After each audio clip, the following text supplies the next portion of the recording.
Maybe something this video can teach you is how to sit up straight. Yeah, let's do that. Great. I do not. Anyways, we were going to talk a little bit about the lessons we've learned in the garden, right? Like things that we have applied to our life that maybe you can learn as well. I touched on it before, but patience is like a huge thing. And just, I'll let you touch on that more. I'm going to focus on how the things you loved before might not be the same anymore once you start gardening. For example, when we lived in the burbs, which there's nothing wrong with that, but my focus was not gardening. I don't know, it sounded weird when you said it like that. The suburbs. Anyways,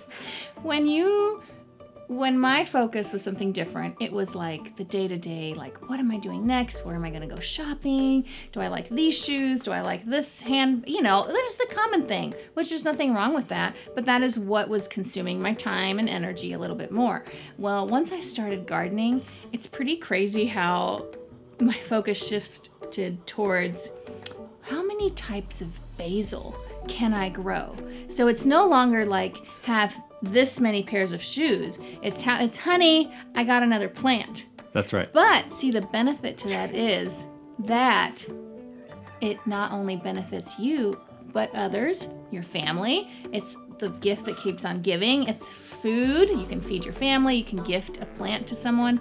So I don't know. I think it really changed. I don't want to say it like I had a more materialistic mindset. There might be a better word for that. But I think just by gardening, my desires changed, I think for the better, towards something that was just a lot more life-giving and a lot more substantive to my life.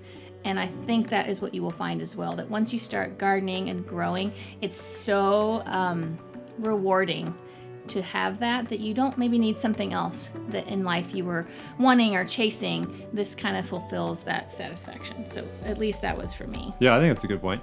I would say like basil, herbs, they're kind of the gateway drug.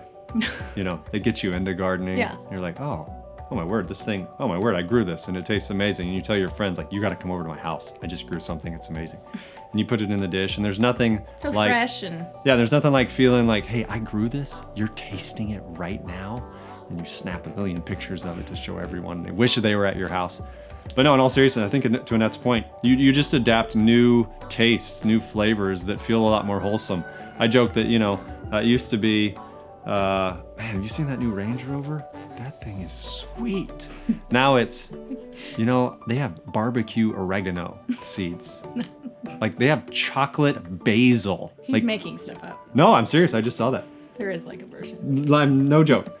So literally, you develop new tastes, new desires, and you're learning all these cool lessons that you feel like, wow, my life is better. And I think it's like this slow, imperceptible change that you start to just feel like, wow, this is good. So you're gonna learn a lot of lessons. I think for me, probably the biggest lesson for me is how to relate with people.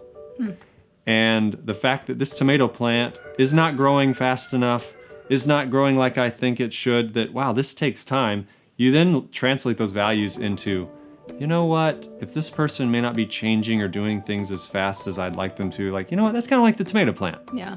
I need to develop some patience here. And I think that's some of the lessons you're gonna learn. Give people grace, give people more space. Or water on them. No. Give them, no, maybe not. Maybe not that. Always with the jokes. All right, here we go. Always with the jokes. But yes, I hope that you can apply so many life lessons and you can learn so many things while getting your hands in the dirt. And I think that's the point. That's it. Yeah.